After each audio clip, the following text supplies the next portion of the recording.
Hiya! Welcome! We are back. We missed it for SummerSlam, but thank you to the chaps at StreamYard because we are back again on my channel to do the preview panel show for tomorrow's WWE pay-per-view or network special, Clash of Champions. So I'm joined at the moment by my illustrious co-panelists, Rach Kappa. Hi, Rach. Hi, Jimmy. Hi, Jay. Hi, Rach. How you doing? You all right? Yeah, I'm good, thank you. Good, good. And of course, also joined by Not Suitable for Mom, aka Jason Clow. Hi, Jace. How you doing? Howdy doody. I'm good. Enjoying my break. Very good. Good. I'm glad that you enjoy having a nice break. Hopefully, we'll be joined by the Night Owl, Vicky, at some point. So she may pop in. Hopefully, will pop in very, very quickly, or whenever she's ready. I think she's busy doing something. So I need to remember how we do this. What do we talk about? Wrestling, isn't it? Right, Yes, wrestling, isn't it? Yeah, I like wrestling. What about you lot? No, it sucks. Okay, yeah, I've got my schedule that I posted the day up, and SummerSlam is something that we ought to talk about a little bit. We don't have to go into grave detail, but what did you reckon to SummerSlam? Rach, did you enjoy it? I thought it was a bit hit and miss. Some of the matches were good. Some of the matches weren't really that good. Like the Shane versus who was he first? I can't remember who was fighting now, but I did not like that match. Shane McMahon versus Kevin Owens, was it? Yeah, I didn't think much of that match. Yeah. I liked the Kofi versus.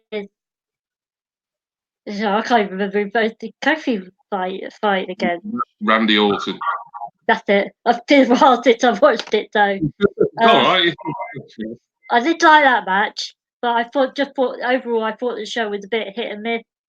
Yeah, I think that's often the case with the longer pay-per-views. Although, to be fair, they did seem to cut the SummerSlam running time down a little, didn't they? I think there was a couple of matches that were announced, and then they just cancelled them. And they've done that again with We'll maybe go into this a little bit more in a bit, but they've done that with Clash of Champions because the King of the Ring final was supposed to be tomorrow night, and now they've moved it to Raw on Monday. Haven't they? Oh, that's a bit weird. Yeah, but if you look at, every title is on. I think a couple of these are obviously going to be pre-show ones, but every title is on the line. So, and plus there's the Roman Reigns Eric Rowan match. But Jason, did you enjoy SummerSlam? Yeah, some of it was all right. I didn't. Okay, the Shane Kevin Owens match. Yeah, it wasn't great, but Kevin did the best he could with what he had to work with. Yeah. I've got no problems with Kevin Owens at all. I think he's a great wrestler. Always have done.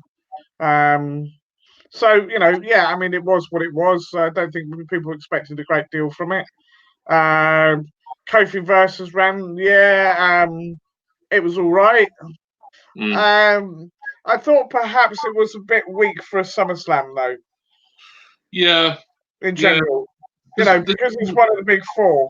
There's been better, but I think there's certainly been worse as well. It was, it was, even with it cut down and truncated somewhat, I think it was still a long show, including a 2-hour pre-show. And then you've got TakeOver the following, the preceding day, sorry. And then if you watch Raw and SmackDown, the days after, then it's a long weekend with a lot of wrestling, and you can get sort of burnt out on it, I think. Yeah, I was just going to say actually, I think doing the long pre-shows is a mistake. Yeah, I think they should stick to an hour. But yeah, a lot of it is just like, we've got an extra 60 minutes to waffle, and yeah, exactly. How much pre-show analysis, Ginny, especially when it's that bloody dickhead who I can't stand who's on. Oh, Which one? I've forgotten his name. That curly bloke. You really? Oh, him. I don't like him either. Sam something, isn't it? Yeah. Sam something. I can't remember his surname. He's on as much now, but every time he comes on, I just want to. Ooh, he's something about him really. Really it looks like Yahoo series Fab. Yeah. You know, remember Yahoo series? Mm. A bit of an obscure link for those of you 20 or younger. Yeah. Young Einstein, go and watch it. Right. Sorry. Yeah. I mean, we've talked about kind of these shows that are too long. I mean, WrestleMania has been way too long a show for the last few years, and they need to split it over 2 days. I mean, if that means losing Takeover, because we're not going to get a Takeover in January now, we're going to get that Worlds Collide event instead, which is fair enough, you know. All right, what's that then? Well, they've the takeover that would have been before the Royal Rumble in January 2020, that's been cancelled so that they can do that Worlds Collide tournament. I think it was a tournament last year anyway. It was because it wasn't live, and I ended up seeing the results anyway. They're doing that again instead. But I don't think that's going to diminish Takeover, because especially now with NXT being on TV, and we can talk about this in a little bit as well. You know, I think they're going to try and put takeovers maybe at different times of the year. This is what I've heard. I don't know how accurate it'll be. Yeah. So that it's not something that looks like it's just like a sort of minor event the night before a big pay-per-view. You know, like you get a takeover before WrestleMania. You get one before SummerSlam, you get one before Survivor Series. But now NXT is an actual TV brand. I mean, you know, I think they're going to try and put some takeovers, like dot them around. Isn't it still going to be on the network though, NXT? Yeah. Or they've taken it off? Yeah, what's going to happen? I think it's this week where it's the first USA episode. Although it's weird how they're doing it this week. So I think the first hour's on the USA Network, and then the second hour's live on the WWE Network. But that's strange. Yeah, I don't think that's going to be the case every week. I think it'd be pretty confusing for people if they try to do that. Plus, I don't think USA would like it every week either. Like after 60 minutes, like everyone's saying, right, turn off USA now and go and watch WWE Networks. We're still on there. Yeah. I think for this first week they're doing it that way. But from what I understand, going forward, NXT is going to be live every it's Wednesday, isn't it? Every Wednesday on USA, and then it gets uploaded on demand to the WWE Network like 24 hours later. So gotcha. Yeah. So going ahead against AEW then, because AEW is going to be shown on Wednesday. At least 1 hour of it, yeah. So it's the Wednesday Night Wars for you. There we go. Interesting. I've been mostly a fan of AEW stuff, with a couple of exceptions so far. And I love NXT. I have done ever since I got the network and I started watching it. You know, watching the weekly show and all the takeovers. It's been like my favorite wrestling brand, as it were, for years now. So you know, I'd like to see them both succeed. It's a bit of a pity, really, that they're going head to head. But then again, it might create even more excitement within both companies. So you know, there's good things and bad things about it, I think. Whilst we're on the subject, is it still going to be primarily run by Triple H, or is Vince getting his sticky balls on it? So far, it is still going to be like the Triple H show. I know Vince McMahon is meant to be sort of lurking around for at least this first week, maybe a couple of weeks afterwards, just to kind of because it's like on national TV. Transition period that he's going to he's got to have his hand in it, but apparently he's going to let Triple H get on with it as far as we know. But I mean, I don't want to look on a negative side, but if you remember, like, cast your mind back to 2006, ECW, another one-night stand. It was like, oh, this is like the start of the revived brand. Paul Heyman had autonomous creative control for a few weeks, maybe a couple of months. And then Vince McMahon decided to stick his neb in and went down the carsey. So, so you know, I mean, I know Paul Heyman, Triple H, it's apples and oranges, but you know how much of a control freak Vince is. I am going to message from Victoria here that I might need to sum up. Yeah. Victoria's saying that she might not be able to make it, and because the meeting's running late. But she'll. Craig says hi. Yeah, we'll do a predictions if Rach will send the choices later. Okay. Yeah, I can do that. Yeah. Yeah. So I'll just quickly reply to. I don't really like doing this while I'm live, but I don't like the message either. So Jace? What did you think of the Cracker Barrel match? Oh right, right. Yeah, look. I Craig. Yeah, Rach. I mean, I do want to touch on AEW, but I mean, you're jumping into a very specific part there, which you know we can sort of go. We can go through. I mean, I know that's going to be your like preferred match to talk about because obviously you had Jimmy Havoc in it and that other guy who Darby Allin. But I'm not. Oh, right. Yeah, it's been very good. Thanks, Craig. Sorry, I'm still getting used to this new streaming setup a little bit, Craig. So if you see your avatar and your message flash up on screen in quite a big way, like it did just then, I do apologise. Me faffing around. Right. Don't say anything rude. Yeah.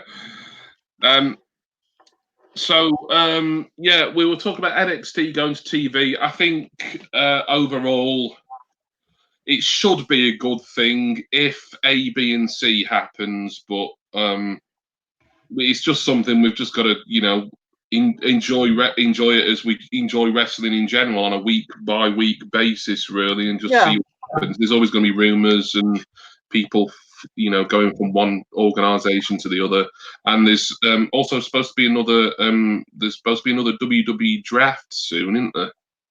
Can't remember the date. I've heard about that. Yeah.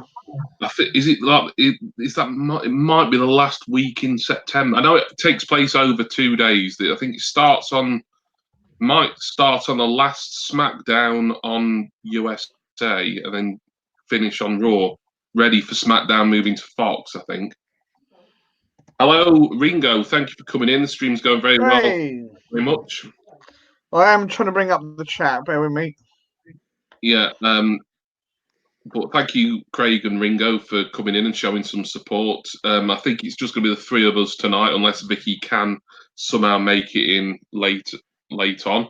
But we won't exclude her from the prediction competition because we can sort that out in messages anyway. So, there's a lot of stuff going on. I mean, it's quite an exciting time to be a wrestling fan, really, isn't it? I mean, it's NXT going to telly. You know, we've got all these pay-per-views that are kind of not free, but we're paying very little for them on the WWE network. And then we've got AEW kind of shaking things up as well. And that's not even mentioning a lot of the independent stuff that I don't tend to follow too much. But I know, Rach, you follow certain independent promotions, don't you? Yeah, I've been following Progress at the moment. They're putting on a really decent looking show. Is it this weekend actually? It's at Alexander Palace, I think. Tomorrow. Tomorrow. It starts today. Yeah, and it's tomorrow. It looks a good card, that. Yeah, apparently David Starr's going against Walter for the Progress Championship. Yeah. Yeah, Mustache Mountain of Wrestling. Oh, who are they facing? So they're on it, aren't they? Tyler Bate and Trent Seven. Yeah, I can't remember. It sounded a good match. I'm just annoyed that I can't remember the other two guys in it. It's not TTK, is it? TCK. Chris Brooks and Tyson Kidd. Oh, bloody hell. Is he still? I didn't know he was still wrestling. It's not Tyson Kidd. Tyson. Oh, Tyson Kidd. Right. I was going to say. I think me and Jason were getting confused there. Sorry, Craig. Culture thing. Yeah, they're sending a replacement, Craig. Yeah, it's all good. In fact, it's coming to the country. Right, try and stay vaguely on topic. So yeah, there's a good. I would have liked that Progress show to be. I think it would have been good if WWE Network was showing that. With that. Progress. They've got a free trial on Progress Demand. Progress Demand. They got a free trial on. Oh, so theoretically, we could watch that for free, and that'd probably start because it's in the UK. It'd probably start about 7-8 p.m. maybe something like that, would it? Yeah. Tomorrow? Yeah. I mean, if it didn't, I was certain it didn't clash with Clash of Champions, Baboon. Then I'd possibly think about getting the free trial for that. When they were running through the show on a video I was watching on YouTube the other day, I thought, oh, I'd really like to see this. I don't know an awful lot about it, to be honest. Yeah, I've got a free pop, Craig. Hello, Jax D13. Hi, thank you for coming in. Hello, Jay. Oh, it's not. They don't face case. I can't find the other P. Page. Yeah, don't worry about it. They do it over 2 days. I brought it up and it's not massively relevant, but I remembered, and because it's got a WWE link, because there is these WWE or NXT stars like Mustache Mountain and Volta who are going to be on, and it does look a good card. And I think there's a battle royal for a new title as well, and the new title sounds really interesting. So it's one where the champion always chooses how to defend it. It sounds really interesting to me. Like, if the champion wanted to only ever defend it in a ladder match, I mean, that'd be interesting. But anyway, so yeah, that's Progress. We've got to talk about AEW a bit more because we've had All Out. That was about 2 weeks ago, was it? All Out. Yeah. That was the same night as. In fact, that was a mad day for wrestling because there was NXT Takeover Cardiff. There was the Royal Quest, I think it was, New Japan show. And there was, of course, AEW All Out. Hiya, Kane Tokarski. What WWE pop should they make? The Bushwhackers. I would probably want them if you made them. That's just the first thing that came in my head. Lita, yes, Lita's a good call, actually, Rach. We're not really discussing Funko Pops tonight, but if people do want to comment about WWE Pops, then we will try and respond to everyone's comments and questions and stuff. So, if I may, do forgive us if we go back onto the topic of actual wrestling, but please, if you do want to mention Funko Pops, particularly wrestling ones, then we won't ignore you. I will try and answer any. I will try and respond to any comments. Yes, Jason, were you going to say something? All I was going to say was 3 faces of Foley. Yes, I know you've said that to me before. You'd like a mixed 3 faces 3-pack. That'd be a good idea. That. Yeah. Okay. We had a. I mean, all right. Well, right. AEW. We'll take that in a sec. NXT UK Takeover Cardiff. Rach, you saw that, didn't you? Yeah, that was a phenomenal show. That was a brilliant show. They were a really good show, that weren't it? That was. Sorry, I do apologise. I keep getting a stupid notification come up. Yeah, fantastic show. I'm trying to think what my favourite match. I did really enjoy that triple threat tag team title match. Actually, that was amazing. And I know it was like sort of the hometown guys, and it was a bit of a cliche when they win in the hometown. But I think it's nice to do that, even though it's kind of it's almost a cliched way of booking now. I think I don't consider Mark Andrews and Morgan Webster to be like the greatest tag team in the whole of WWE. To me, they feel a bit like transitional champions. They're probably going to drop the belts to probably Gallus or back to grizzled young veterans at some point. But it was not the two Welsh lads to get a win in Cardiff. I think it was and it was a good match. I mean, that's the important thing. I didn't really mind who won or lost that one. It was just a bloody good match. I shall have to go on the old network and watch that. I've not seen it yet. We've not seen it, so we can't ask Jason what his No. You carry on talking about it. But Rach, have you got any particular sort of highlights from the championship match? That was my highlight. The championship.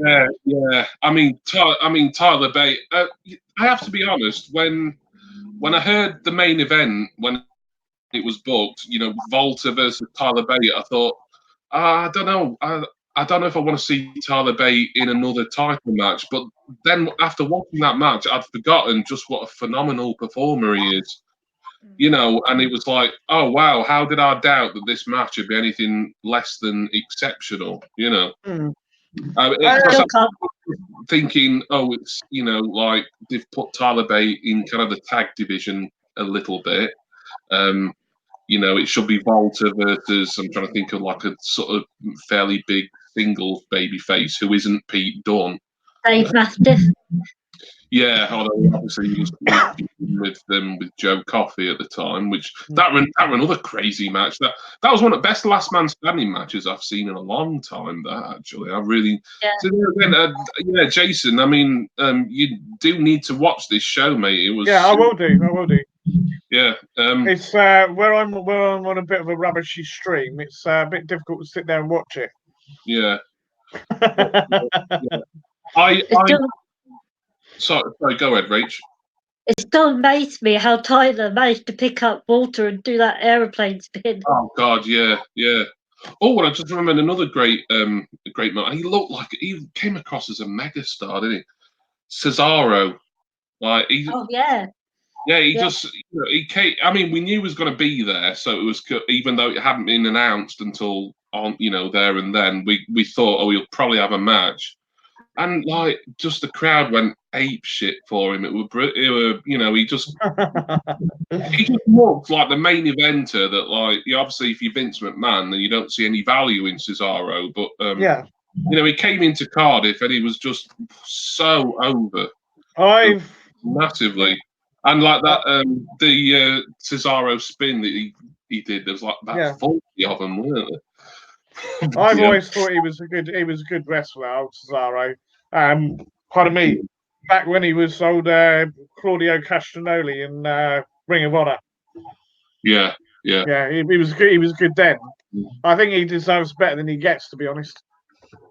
Yeah. Whether he's world champion standard or not. I mean, put it this way: if he came to NXT UK, which I don't think he will, because he's too much of a reliable mid-card hand.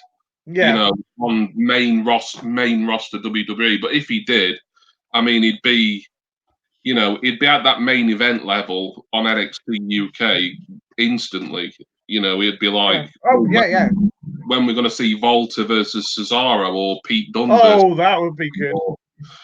Threat match even. Hopefully now that NXT, the American NXT, is on TV. And there's going to be a bit more fluidity between brands. Then, it'd be nice if some more of the, there was some more stars from Raw or SmackDown or NXT USA coming over to NXT UK, a bit like Chris Hero. I've forgotten his Cassius Ohno, a bit like what he's doing. He's mainly a UK roster member now, but he still does appear in the US from time to time. Craig says, if Cesaro doesn't win a title in the next 6 months, then I hope he leaves because he's wasted. Yeah, well, like I say, if he came to NXT UK, it'd be on the level of a Volta and a Tyler Bate and a Pete Dunne instantly. Just you could tell that just from the crowd reaction, and plus it kind of makes sense geographically as well because Cesaro, let's not forget, he's a European guy, and there is there's that European stable of Imperium. We've got that was his whole thing. And we've got two German. There's an Austrian. There's a German. 2 Germans and Italian. It sounds like at the start of a joke, doesn't it? 2 Austrians. But take over Cardiff. I mean, I won't sort of say too much about that. No, that's fine. But needless to say, it was a great show. I didn't see any of the New Japan London show, Royal Quest. Did you see any of that at all, Rach? No, I haven't. That's one thing I've got to watch. Yeah, so can't really talk about that. Apparently, according to all the videos I've seen and all the reports I've read, that was the worst show of the 3, but it was still a good show. So yeah. Out of the 3 that day, AEW, NXT UK, and New Japan. And then, of course, AEW, we've got to go to AEW. They're starting on TV soon. They've crowned a world champion. Yeah. I'm just laughing at just everything that happened with Chris Jericho after that. All Out. What did you think of All Out, Rach? I know you're dying to talk about. I loved it. I loved All Out. The match I didn't like was that match between Jungle Boy and I can never pronounce it. Luchasaurus, is it? Luchasaurus, yeah. I didn't like that bloke that teamed with them. I don't know what about him. I thought he was a bit. Yeah, I know what you mean though. He's I can't think of his name now. Yeah, I didn't think he belonged there. Yeah, I mean it's nice to give in these like really sort of young rookies a chance, and I know people are quite high up on Jungle Boy, who I never really. His dad was Luke Perry from. I realised that like probably around the time of Double or Nothing, actually, maybe even a bit after. But Jason, you saw All Out, didn't you? Yeah. I will say that I know I had the results and stuff. I never did get to see the last match. Oh, the world title. Yeah, I've still not got to see it for various reasons. Right. Anyway, sorry. Won it. So if we talk about, I think bloody hell, you've missed. If you don't know won it, you must have missed all the memes that have come like in the following week. Yeah, that's the tweet. I'd imagine it was Jericho, wasn't it? It was. Yeah. Right. No, I thought I'd heard rumours it was. I will say I've not seen it. Anyway, no, I don't pay attention to bloody memes much anyway. Not unless they're done by us. They're the best. Comment from Craig earlier about Tyler Bate. I like that move where he bounces off the ropes and does a clothesline. Yeah, I can't believe that I was underwhelmed at that match, Volta versus Tyler Bate, and I'm quite ashamed of myself in a way because I'm not sure who would I put in that match anyway, because it couldn't have been Pete Dunne again because they've done that, and Pete Dunne's kind of doing a little bit like in the North American title scene over in America at the moment. So yeah, so Tyler Bate, perfect. But sorry, that was right. I'm back to AEW. Craig's other comment that I missed, but AEW All Out. Yeah, good card. Yeah, I didn't. You know what? When I watched Double or Nothing and they did that Casino Battle Royale, the men's one, I thought that was loads of fun. But this one, I just wasn't feeling it. The women's one, and I'm not. No. That's not a slight on the women.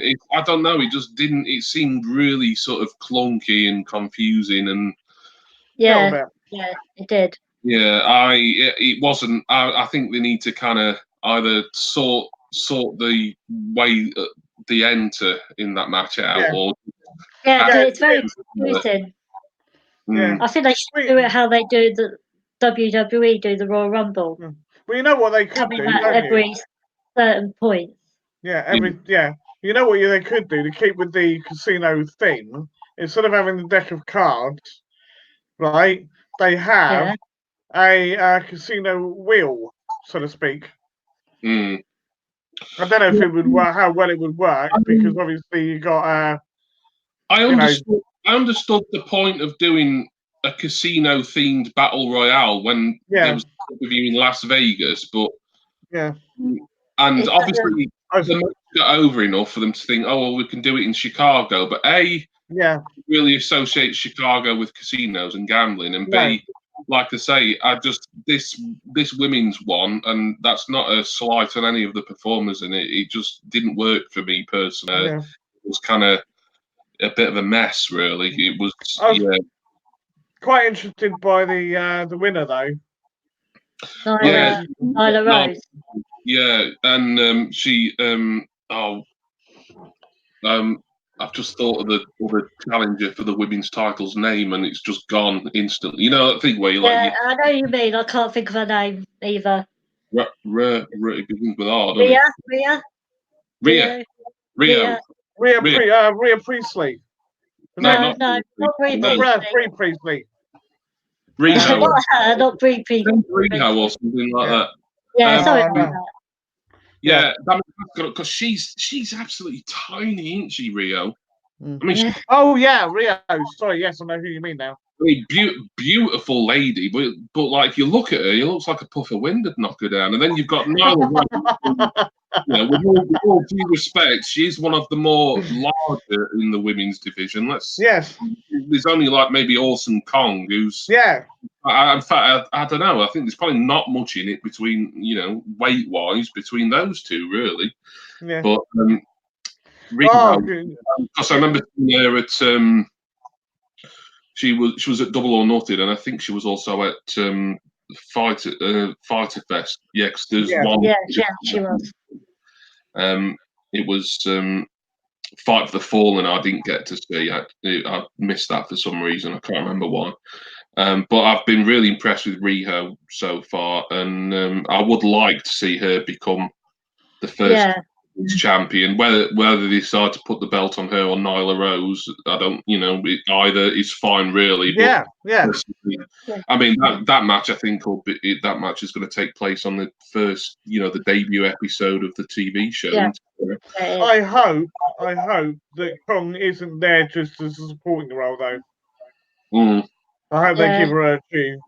Yeah, I mean, Shaz's been around a while. I mean, if she's sort of used in a more sort of occasional capacity, I don't think that's too bad because she's obviously not as young as a lot of the people on the roster. B, although I don't know she's done much away from Glow, she has got this acting career that she has got this recurring role on a big Netflix show. But yeah, I know what you're saying, and it would be nice to see her, get back in the ring, for actual, some, one-on-one. When she was against Gail Kim, she was brilliant. Yeah, brilliant. But I mean, we can say that about a lot. I mean, bloody hell! I mean, Shawn Michaels was the best performer in the world, as little as 10 years ago, I'd say, right before he retired, and then like cast your mind back to bloody that. Tag team. It's no good looking back all the time because you're not necessarily going to recapture. I'm not saying the same is going to be. It's going to be like that for Awesome Kong. She might still have, some classics left in her for all I know, but we're not going to know until if and when she gets back in the ring. Yeah. Craig says Pete Dunne to SmackDown. I'd still worry, even though times are changing a little bit. I still worry about NXT people going on Raw and SmackDown. Would be nice to be a top guy right away, like Kevin Owens did to John Cena. Yeah. Well, I get annoyed with the British stars never quite getting to that top level. I know you had Sheamus being world champ, but when have we had an English world champion? He's not British. He's Irish, Sheamus. Yeah, no, right, all right. As Irish nationalist, Jason, I do have to jump in there. All right, okay. But anyway, we have had, right, all right. We've not had an English champ. Yeah, but we do have a United Kingdom champion. Oh, yeah. I know it's not a world title, but in a way, it kind of is, because it's still the top title on a brand. It's like the top title in the UK, like the NXT title on the American brand. That's sort of, you'd consider that to be their world title, because that's the one that's always, main events the show mostly, and so it's kind of, like calling it a world title. It's just semantics really, but it is. I mean, and Pete Dunne was champion for nearly 2 years, and that was that was a phenomenal run, and most definitely. But so AEW, I think that was a great show all in all. I think overall, out of Takeover Cardiff and All Out, I probably enjoyed Takeover Cardiff a little bit more, I think. Partly I think because it was on at kind of like a reasonable time, so I'm not like feeling really tired at like 3 a.m. Cardiff. Also, I just think the quality of matches throughout was just sort of more consistently better. But All Out was still a great show. I mean, it was a brilliant night for wrestling that night. Excuse me. Yeah, Becky Lynch is Irish. Great, exactly right. Yeah. Did you notice the technical problems when Darby Allin was coming out? Instead of putting Darby Allin on the screen, they put him Jimmy Havoc. Yes, I saw when that. Darby Allin was coming out, they put Jimmy Havoc instead of Darby Allin. That'll probably end up on the next Botchamania then. There was anything about the Cracker Barrel brawl or whatever it was called, because I know you were desperate to talk about that earlier, and I had to cut you off. Well, none of the moves that they did, like Darby Allin putting that barrel on his back and then jumping and landing on those steps, it's amazing me he walked out of that match on his own 2 feet. I thought, oh god, it was probably or something. It was the skateboard bit that got me. That was like, what the hell? Yeah. I know you're a Jimmy Havoc fan, but I do quite like Darby Allin. He's something about him, and I can't put my fingers on. Well. Yeah. It was Jimmy, Darby, and Johnny. Oh yeah, Johnny. Yeah, he's all right as well, actually. Yeah. All 3 of them were insane. The moves that they did in that match. It's not. It's nice to have these sort of like little hardcore matches that dotted around. I think I don't know how far AEW are going to go with it, but AEW on TNT. It starts on, is it October the 2nd or 2nd? So not long to go. That's like what? That's only about 2 and a bit weeks, I think. Still don't know if it's going to be shown over here. I've not seen any announcements, but you have to assume it's going to be something like ITV4, really, don't you? Because they've been showing pay-per-view pre-shows, the buy-in. Exactly. Yeah. I just don't know why they just won't make an announcement like AEW and IT, like one of these press releases that you get. AEW Inc. and ITV PLC are proud to announce that we will be showing AEW on TNT live at, it'd be probably, I don't know, 1 a.m. or 2 a.m. every Thursday morning, wouldn't it? But maybe that's why, because of the time it's on. Yeah, perhaps the negotiator and they're not actually planning on showing it live. So to me, that'd be something that I'd be able to record easily enough and watch it at my own leisure. But if they did show it, I'd just be worried if they didn't show it live and like there was some sort of mad keen editor there at ITV. Oh yeah, you don't want that. Chopping too many bits out and putting ad breaks in where they shouldn't be, and I'd be a bit worried about. But the main thing is that we get to see that show, and it looks like, I don't want to assume, but it looks like it's going to be on a Freeview channel, a free-to-air channel. Yeah. Okay. Oh, Craig, off, is he? Thank you for coming in, Craig. If you've not already gone, cheers. Appreciate you coming in. Thank you to you. So so fingers crossed that we get AEW on TNT on ITV.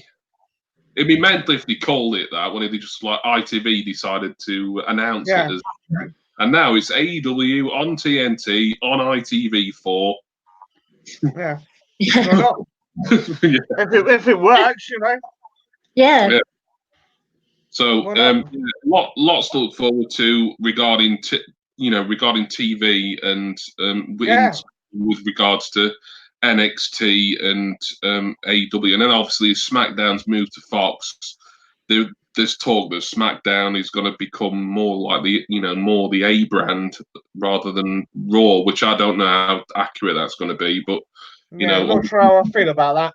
All this money Fox are paying, then you can kind of understand it, really, because it's such a big money deal. They're going to want all. But then, who does Raw in America? The network, it's still USA, isn't it? Yeah, so they're going to be, if that happens, they're going to be cheesed off because they're thinking, well, ours should be the top. Yeah, that's why I'm wondering if this NXT to USA thing, it's not. Well, we know it's mainly like a shot at All Elite Wrestling, but also I'm wondering if it's like kind of a bit of compensation to the USA network. Like, you could be right on that. You might be losing guys like Brock Lesnar and Seth Rollins, possibly. So how about we give you an extra couple of hours of TV, with this, NXT brand. That might have something to do with it. I mean, to me, it's a very cynical move, really, to put it, make it start a couple of weeks before AEW starts on TNT. But it's the Wednesday night wars. These are the times that we're living in now. So, before we get going with Clash of Champions, I'll briefly mention the last month's SummerSlam results. The prediction results. Obviously, we didn't do a stream for SummerSlam last month, but we still did our predictions in Messenger. Jason, you'll do like the full recap of all the new results and the leaderboard and everything probably the next time we go, which will be Hell in a Cell, the next pay-per-view? I believe so, yeah. Yeah, so for Hell in a Cell, we'll probably have a more comprehensive thing. But the SummerSlam results were, I got 5. I finished 4th out of 4. Rach got 6. Well done, Rach. Vicky, the Night Owl, got 7. And Jason was the winner on the night of SummerSlam with 8 predictions right. So, which I was very surprised at. You won SummerSlam. Yeah, you can see how delighted you are about it. So yeah, there we are.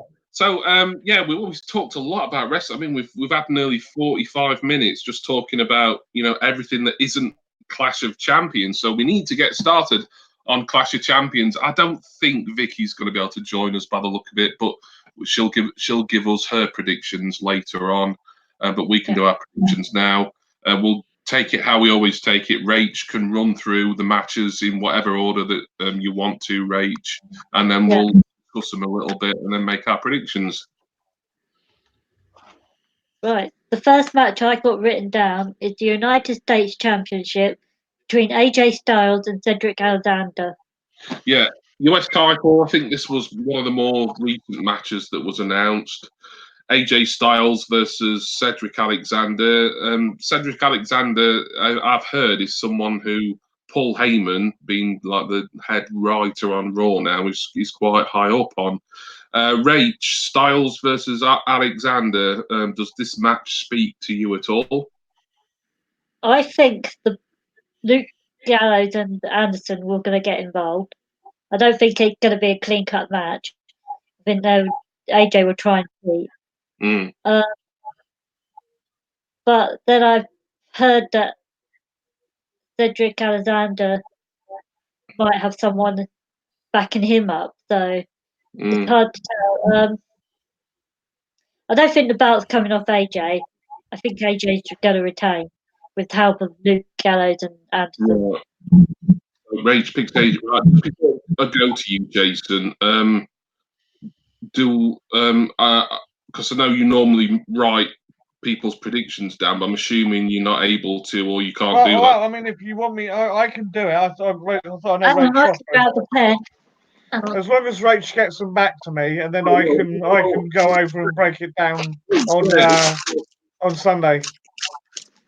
Yeah, I mean, obviously the stream will be kept up. So if Jason, if you need to go back through it at any point, obviously it'll be a lot easier for you if you just had him, to hand. Because I would have quickly grabbed my notebook and done them. But Rach, you've got the matters written down, so I guess you can just. I haven't actually got anything to hand. I'm at my parents, so I don't know where everything is. That's fine. I've always got my notebook next to me, but it was just I just suddenly remembered. Right, one of us maybe ought to be writing this down, but I can write. Yeah. I've got it written down. Okay, so thank you, Rach. Rach has made her prediction. So Rach, you predicted AJ Styles to retain. Jason, what do you think to the US title match? Yeah, it's got the potential to be good. Right, Cedric Alexander is a damn good wrestler. Obviously, AJ's phenomenal. Yeah, has to be said. It's not just a nickname; it's true. So it could be a really good match. It depends where they put it in the card, and obviously how the other matches conduct themselves. But it could be one of the best matches on the card, I think. How over is Cedric? I'm not sure he's ready yet. Not sure he's ready yet. So I would have to say AJ as well, I think. It's going to be interesting to find out. Yeah. So 2 for AJ there. I'm looking forward to this match because AJ Styles, one of my favourite wrestlers, has been for a number of years. Cedric Alexander, although I kind of think him leaving 205 weakened the 205 Live brand, but that is, I suppose it's a bit like when Ali left as well. I mean, if they're going to get something decent on Raw or SmackDown, then fair enough. And I suppose, at this point in Alexander's career, program with AJ Styles, I mean, that's really nice. It's tricky because my head is saying, AJ Styles to retain, but it wouldn't surprise me if they gave Alexander even if it's just like he holds the title for like one night or a week or something and drops it back. But no, I think I'm going to go with you two here, and I'm going to say AJ Styles to retain. I think, but it wouldn't surprise me, especially that Alexander is supposed to be in line for a Heyman. I'd love to be wrong. I'd love to be wrong. Well, I mean, I am wrong. It wouldn't bother me particularly either way, but it wouldn't. It wouldn't be upset if Alexander won. Put it that way, because he was great in the Cruiserweight Classic a few years ago, and he was kind of he was one of the more prominent names on 205 Live, really. So, and obviously Vince McMahon must have seen something in him to want to bring him over to the main. Well, I think did he just come over straight over to Raw, or was he on Smack? I get sort of lost as to who's on what brand. I'm hoping after the next draft it'll be more well defined, really. But we'll see. Got a new person in the chat. Oh, hello, Harry Peacock. Nice to see you. Thank you for coming in. We are discussing WWE Clash of Champions. So if you are into wrestling, WWE in particular, you are in the right place. Rach, what's the next Clash of Champions match you've got for us? The next match is the Women's Tag Team Championship. Alexa Bliss, Nikki Cross versus Mandy Rose and Sonya Deville.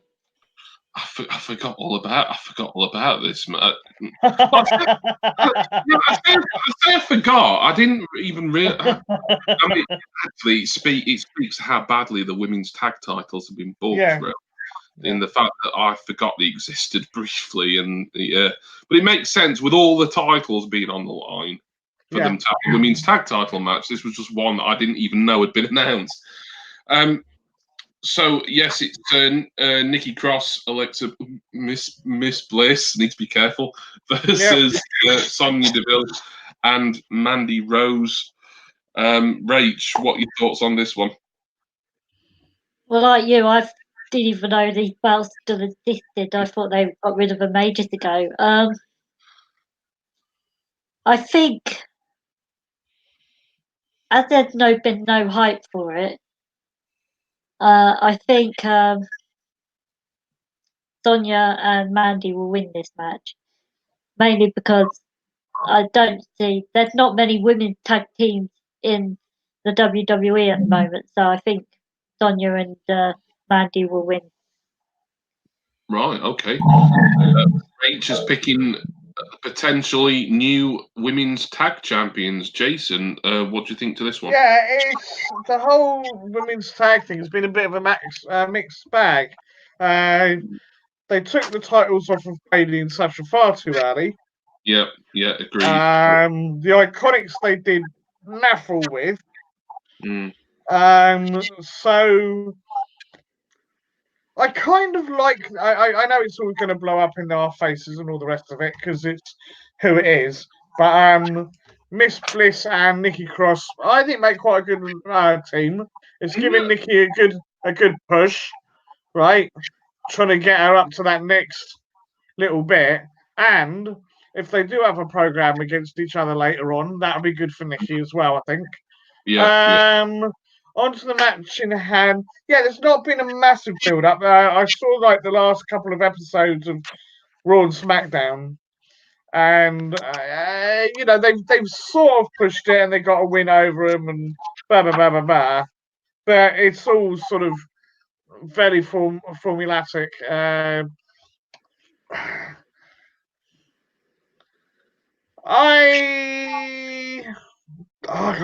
can you pick this one?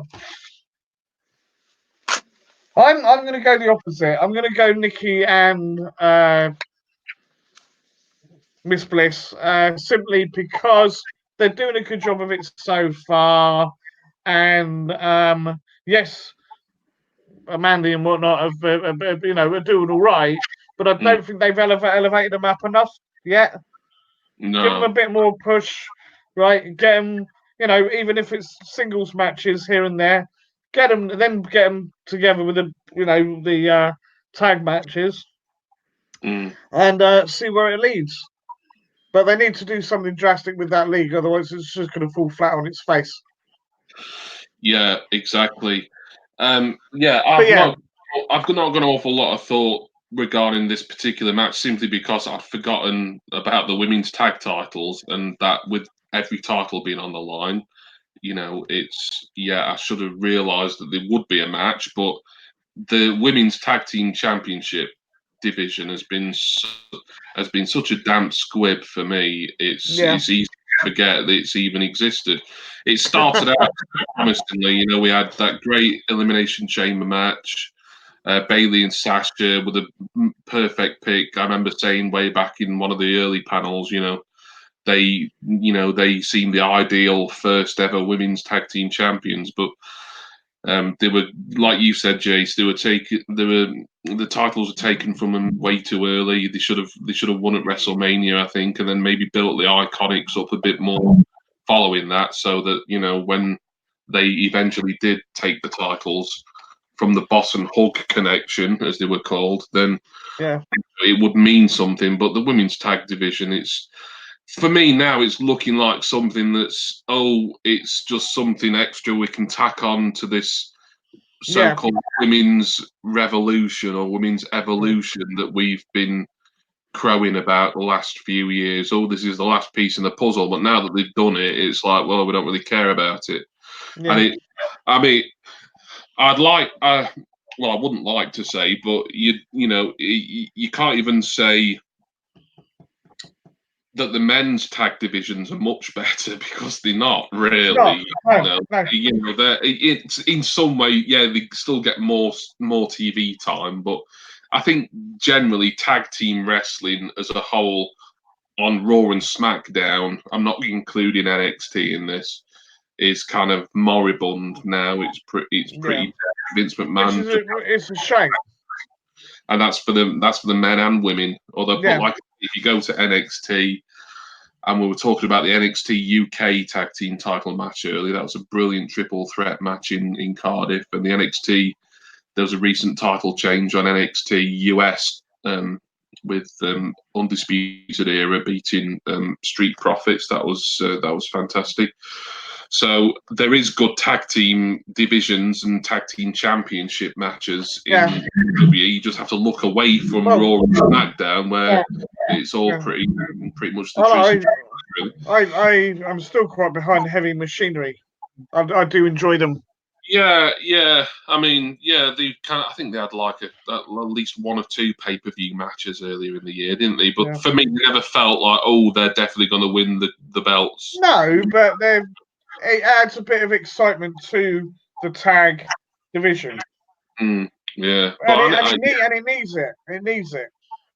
Yeah, it just needs to be better because there's potentially some awesome tag teams, and just tag team wrestling needs to be booked better. And hopefully, people like Paul Heyman and even Eric Bischoff possibly will enforce a tag team revival, as it were. But we'll have to wait and see. Yeah, but I do need to make a pick for this. I'm going to pick, even though I think at some point they're going to split up and feud. I don't think it's going to be just yet. I'm going to pick Bliss and Cross as the winners to retain this. So I'm going with you, Jason. Hiya, James, Mr. Jam. Nice to see you, mate. Mr. Jam B1. James, I'll refer to you as James, as I know your real name. Says maybe with NXT going to USA Network, we'll see the women's tag title move up the ranks. Yeah, it can. Yeah, they did always say from the start that'll be something that can be defended on all brands. So if you just move things over to NXT, although is there enough like women who tag regularly on NXT? There's a couple. I can think of a couple. There's that Vanessa, what's her name, and Aaliyah, is it? Like they're often together on NXT. And Mr. Jam also says that will open up more options for women's tag teams. Yeah, it would. It does need to be something that I think's across, at least the three American brands, and maybe even bring them over to NXT UK at some point. Like maybe get Tony Storm teaming up with, I don't know, Piper Niven, or that's just two names that ran. There'd be some good matches there potentially. So so we will move on though. We've talked about the women's tag team match quite a lot. Rach, what's the next match for Clash of Champions, please? The next match I've written down is the no DQ match between Rowan and Roman. Yeah, Eric Rowan versus Roman Reigns. I think this is the match, as I'm aware, on the card that isn't for a title. Rach, Rowan versus Reigns. Yeah, I think this is going to be an interesting match. But I'm just wondering, as it's a no DQ match, I'm just wondering if Daniel Bryan will help Reigns. Because it's hard to know why Eric Rowan's been doing what he's been doing. I thought it was Daniel Bryan might have been behind it, but it's a weird. It's been a weird sort of angle, really, because it started off pretty strong, and I think they kind of writing it sort of on the fly now. They haven't really got the tension. Do you know what I mean? Sorry, Rach. You carry on. You carry on. That's okay.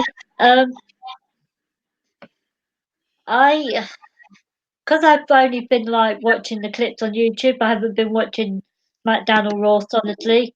Yeah, I mean, I've just been thinking it's a weird angle And do we see Buddy Murphy getting involved as well? Because yeah, it's just been very strange.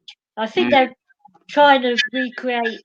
Was it Stone Cold Steve Austin that got run over? Back in yeah. I think they're trying to copy that sort of storyline. It feels a bit like the kind of Kevin Nash Hummer storyline from '99 that I think that was one of Eric Bischoff's sort of final kind of. Although actually, I don't know if he was running the company still at that point, because this was about summer '99. But I think Kevin Nash himself was the head booker for WCW, and that was a story, and you could tell just like they decided to do this mystery angle, or who was driving the Hummer when Kevin Nash got run over, or whatever it was, or his vehicle got rammed into. And like you could just tell, like week by week, they'd got no idea who it was supposed to be, and it became a bit of a running joke, really, on the internet and stuff. Like, oh, who was driving the Hummer? Like every sort of WCW guy, and there was a lot of them back then. A lot of guys in WCW. It was like they were all sort of in the frame because it was obvious WCW hadn't thought about what the end of the. And it's a bit like, I don't know if it's a coincidence that Eric Bischoff is now in charge of SmackDown and therefore presumably has got a hand in this storyline being the writer. I don't know. Yeah. But, it makes you wonder whether or not he's trying to revive a storyline that he never got to finish. It's that kind of feel to it. I remember he did put closure to the Hummer storyline months, like this was like the following year, back when it was the whole New Blood Millionaires Club thing, and okay. He said, "Oh, I was driving the Hummer." He just I don't know if that was like an ad lib or something. Like he just thought he'd say it, just like a bit of an in joke. Very Bischoff culprit, but yeah. Did you give your prediction for this yet? Sorry, no, not yet. It's like I'm gonna. Did you see what James put? He put, "Please let this be the return of Luke Harper. Let him be the mastermind behind it all." Yeah. That'd be an interesting turn of events. Welcome back, Harry Peacock. Right. Yeah. I don't know. He's confusing me. It's really it's giving my arse a headache, as Del Boy would say. This whole storyline, to be honest. Anyway, are you going to pick Rach? I think Roman will win. Roman Reigns. Yeah. Right. So Roman. I'll be careful because he's very similar to Eric Rowan, but yeah. Yes, exactly. Jason, Roman Reigns versus Eric Rowan. It's the match you wanted to see. You just didn't know you wanted to see. Yeah, somebody just told me. It's kind of interesting. I didn't get the whole doppelganger bit, with his double and all that malarkey. All that was a bit like that, and it's like they're doing this like week to week, aren't they? They're just writing bits just to try and out and got an end game. I did hear that none of the wrestlers knew where they were going with it. None of the wrestlers know where they're going with it. But anyway, be that as it may, I'm not really too fussed about the match, to be honest. Let's go with Eric Rowan to win, right? Because I think there's something more coming that nobody knows anything about, and this is just the start of the program. Bryan's got to be involved, hasn't he, at some point? Yeah. Yeah, it's The only other thing it could be, is a reunion of the Wyatt family with the Fiend involved. Yeah, I don't think they should go down that route. I think the Fiend best on his own. I think, to be honest. So, do you like the fact I've covered your face up here, Jeez? I don't know. Hello. I just wanted to. I thought this might be a good way of sort of highlighting comments from James in this instance, who says think they're leading towards loads of 3-man teams like the OC, Brian, Rowan, and Harper, New Day, Orton with the Revival, Romans and Uso. Yeah, it could be, mate. Yeah. So, Rach, you've gone for Roman Reigns. Yeah. Jason, you've gone for Eric Rowan. I have talked enough about this match when it's not even been my turn to talk about it, really. So I'm just going to make a pick. Hip dip, dog slip. Who gives the monkeys flip? Yeah. I simply because I think Daniel Bryan is going to get involved somehow. I am gonna say I'm gonna go with Chase on this one. I'm afraid, Rach, and say Eric. I'm gonna say Eric Rowan because I think they're gonna play this one out some more, to Hell in a Cell and possibly beyond. So there we are. James says gang warfare again back in 98, 99 with DOA. Ah, yeah, the old gang, 3-man faction, or some of them were 4 men actually, weren't they? Like Los Boricuas and the Nation. Right, Rach, what's the next match, please? The next match I've got written down is the Raw Women's Championship between Becky Lynch and Sasha Banks. Okay, so Sasha's back. Been absent since I think WrestleMania or just after WrestleMania, so she's finally back. Challenging for the Raw Women's title against Becky Lynch. Rach Kappa, what do you think of this one? I think it's strange how she's suddenly the number 1 contender for Becky's championship when she hasn't even been there since WrestleMania. I think it's weird that they're just suddenly giving her this big push. I'm just wondering, now she's getting this opportunity by WWE, I'm just wondering they're doing it because they didn't want her to go to AEW because there was talk that she might have been going to there. Yeah. So I just think it's weird way how they're doing it. But as for this match, I think Bayley might get involved. I don't want to say it because I like Becky, but I think Sasha's gonna somehow steal the win. Okay. Rach has picked Sasha Banks to become the new Raw Women's Champion.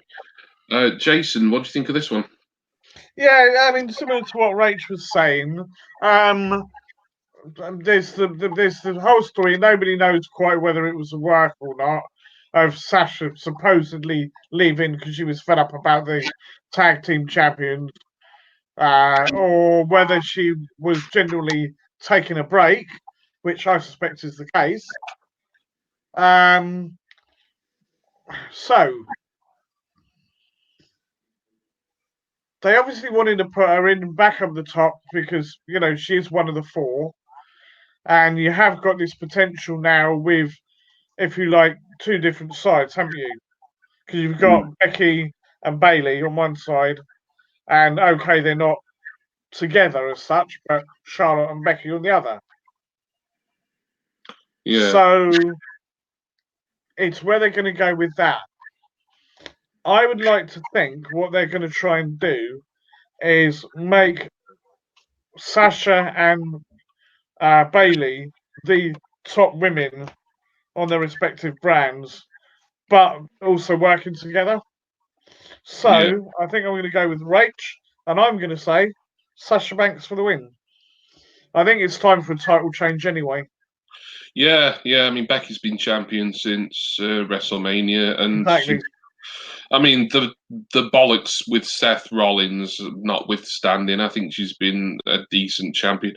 I still think, and I've mentioned this before in past streams, I think overall, there's some great women's competitors, but I'm still not sure WWE as a whole or Raw and SmackDown essentially is, not quite enough depth to sustain 2 separate women's world championships really, but we can I might touch on that a little bit more for the SmackDown Women's title match because I've got something to say about that. Sasha, she pissed off for a while, didn't she?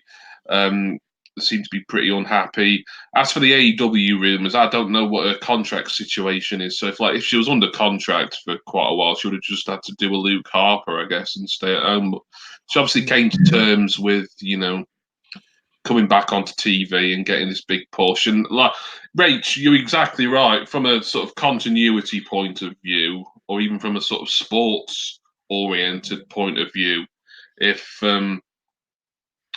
really the number one contender for a championship shouldn't be someone who's been gone for 6 months and suddenly come back. And that's supposedly one thing that AEW are going to do differently. Like their number one contenders are going to be based on actual wins and losses, rather than just the whims of an owner or a booker or whoever. We got Lee in the room. I don't know if you saw that. Lee popped up. Why am I not seeing him? Oh, there he is. Yeah. So, sorry, Lee, if you're still there. Thank you for coming in, Funko Pop Tarty. Harry Peacock, Big Show, and Stone Cold Steve Austin. Oh, and that was Edward Stafford who said Stone Cold Steve Austin. Yeah. So, and now he's going about Grant Holt, a footballer. Lee Grant is, I'm certain. Yeah. I don't know. I think Edward and Harry are just like naming footballers now for some reason. So I think they were talking about drag queen participants for the women's title. Oh, right. That's how it came across. Yeah. Anyway, I'd love to see Lee Grant versus Grant Holt in an evening gown, bra and pants. Oh God! Real Attitude Era classic. That'd be, I'm sure. It's not for Clash of Champions. I know that. Where was it between Pat Patterson, weren't it? And Joe Briscoe. Yeah, that's it. That was a shit ass match. That would be quite amusing. I've not made my prediction for this one yet. I like Sasha Banks. I'm gonna agree with you two. I'm gonna say she is gonna win the Raw Women's title. I might have a bit more to say on her or just the women's scene in general when we get to the SmackDown women's match, but we'll get to that as and when Rach tells us to, really. So so we've all gone for Sasha to become the new champion. Rach, what's the next match, please? The next match, again, like with the Women's Tag Team Championship, hasn't had much build up to it, is the Intercontinental Championship between Nakamura and The Miz. This hasn't had any build up either. I did know about this one. I mean, I do agree, Rach, that it's one that feels like it should be bigger than what it is, certainly, because we've got the champion Nakamura. Really, he's one of the best wrestlers in the world, and he's an Intercontinental champion. Yet he still feels like an afterthought, and it's a shame. And the challenger is The Miz, who is one title away, I believe, from equaling Jericho's record IC title amount of IC title reigns. And what with Jericho now working for the opposition, I think they're going to take that record off Jericho pretty soon. But Nakamura, Miz, IC title. My speakers are going mental. Rach, who have you got for this one? As it's had no build up, and Nakamura hasn't defended since he's won it. No. Do you know what? I'm going to say The Miz because I think The Miz will break Jericho's record. Yeah, exactly. Jericho's record. Harry Peacock asks about that ginger Irish man with the mad hair. I think Sheamus is he injured at the moment? Sheamus? He is, yeah. He might. I've even heard it might be retiring. Oh. Yeah, might. Yeah, I don't know. That. Yeah, because I never think of Sheamus being that old, even though he's been around for what, about 11-ish years now. Yeah. You know, he seems a fairly young guy when he started out, but you know, if that's like well over a decade ago, then yeah, I guess you know, he might be pushing 40 now at least. I'm not entirely sure. Yeah, Jason, Intercontinental Championship. Yeah. Okay. Well, I do like Nakamura, but they've done naffle with a poor bloke. You know, Yeah. they started off strong, all this stuff going on for him, coming, you know, all the rest of it, and then suddenly nothing. Nothing. And now they got all this piece with this teaming up with Sami Zayn. Well, you know, Sami Zayn's still on punishment duty for whatever reason. And to be honest with you, that comes across as a bit of an ill-conceived idea. Him being Nakamura's mouthpiece. You know, why him out of everybody that's there? So they're more likely going to go with someone they know can run with the title. They can make it mean something. You know, and who's done that better than pretty much anybody? The Miz. Right? And if they're going to put it on The Miz, they need to do a bloody long run with him. Like, I'm talking like 6 months plus. Going against everybody. Yeah. Would they do that? Would they do that with Nakamura? No, because they're not doing it now. So Miz is the only logical choice. So I say The Miz wins. Yeah, 2 for The Miz there. Yeah. Yep. Yeah, agree with pretty much all of that, mate. So I just look at what Mr. Jam's saying. Nakamura's got to win. Only just Zayn with him, so they will protect the new. Yeah, I don't know. I don't know. I mean, I see where you're coming from there. Sheamus has been suffering with spinal stenosis. Ooh, that does sound like something that would expedite a retirement, doesn't it? Yes. Ed Wood has asked who's your favourite ever WWE superstar. Rach says The Undertaker. For me, I think probably. I was always a big Bret Hart fan growing up, but I was a fan of the British Bulldog growing up. I think all in all, I think my favourite of all time is still going to be Shawn Michaels, I think. But anyway, yeah, I'm picking The Miz for this. Because Nakamura, it's just, I wish, you know, the belt was elevating him or he was elevating the belt or, you know, preferably both, but it just doesn't happening. The Sami Zayn thing doesn't seem to be helping much. And also, I think The Miz will win, like I said earlier, because I think if he wins tomorrow, he will equal, I think he equals rather than overtakes Jericho's record number of Intercontinental Championship. 12 times, wasn't it? Pardon? I think 12 times if he wins. It's not 12. I think it's something like 7. I think something like 6 or 7. I think. Yeah. It's not 12. No. And James's favourites of all time are Undertaker and Mick Foley. Nice. So yeah, we've got 3 for The Miz there. So I'll be very interested to see Vicky's choices later. But there we go. Rach, what's the next match that you've got written down? I've got the SmackDown Tag Team Championships between the New Day versus the Revival. Right, there again. You know, I find it difficult to care about this because just the way tag team wrestling has been booked on Raw and SmackDown we've been talking about it every month, really. You know, just how kind of dead the whole tag scene is, and yeah. So, but yeah, we need to make predictions. So New Day versus the Revival. Rach, what have you got for us?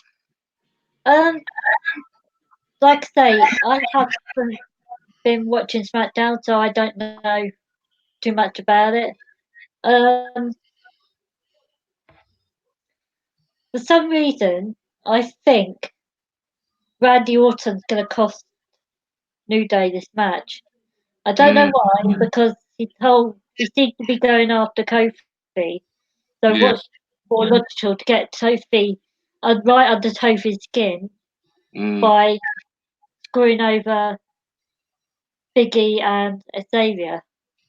So I'm going to go say the Revival. Okay. So we're expecting quite a few title changes tomorrow night. Which I mean, there's bound to be some. Surely, when like, every single belt that isn't NXT belt is on the line. Jason, New Day versus Revival. Well, a lot of what Rach said makes sense because the Revival actually were quite instrumental in doing over Big E and Xavier. So they've sort of helped. I don't know if they're partnered with Randy Storch, but they're sort of mutual allies, shall we say, for want of a better term.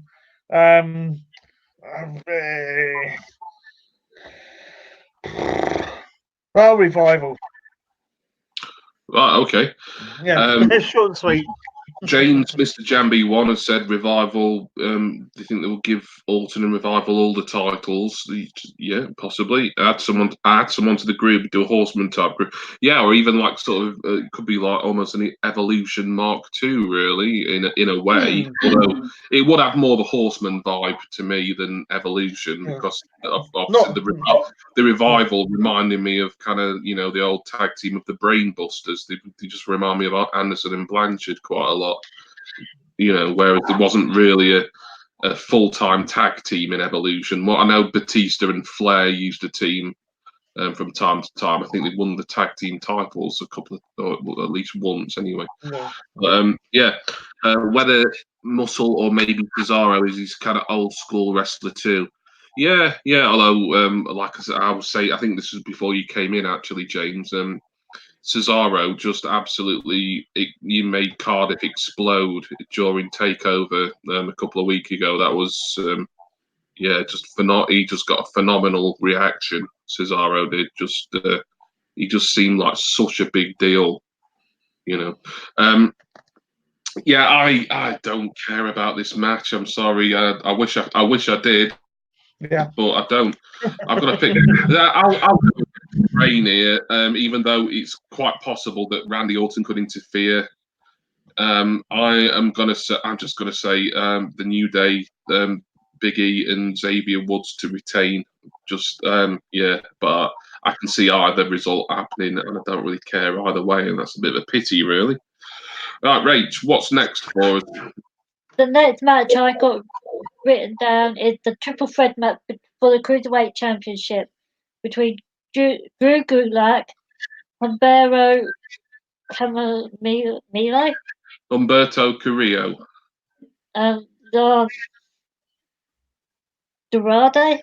Lindsay Dorado, yeah. Oh, Lindsay Dorado, yeah. I don't watch 205, so. Well, supposedly 205 Live's getting cancelled anytime soon, but I wouldn't worry too much because supposedly the cruiserweight title or the cruiserweight division is going to be exclusive to NXT, which I think could be a good thing. Really, it won't get lost in the shuffle like it would do on Raw, certainly, and probably SmackDown as well. Triple threat cruiserweight title. Lindsay Dorado, one challenger. Humberto Carrillo, another challenger. And the champion is Drew Gulak. I just need to get rid of this bloody notification that keeps coming up for me for Dropbox. What the heck was that? Just, yeah. Sorry, there's some weird noise in the background. It was a ding dong. He keeps asking me if I want to update Dropbox, and then I was pressing yes every time it's come up earlier on, but it did nothing. Now I'm pressing no, and it's just not doing it. So I can't win really with that. Anyway, right. Now let's get back to it. This is important. This is the Cruiserweight Championship of the world, people. Come on. Triple threat. It looks like almost certainly pre-show stuff. This, but doesn't mean to say it shouldn't be a good match. Rach, I know you're not really familiar with the cruiserweight scene, but we do need a prediction off you. I'm gonna say Drew Gulak retains. Okay, right, fair enough. Rach is keeping it short and concise. That's good. Yeah. Leroy Screwballs is in. Hello, Frampton. I'm still after all this time. Sorry, pissed and just watched Rocket Man. Oh, bloody hell.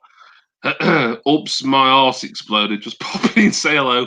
Is it me you're looking for? No, it's Lionel. Yeah, that is Lionel Richie, mate. Fuck, goodbye. All right.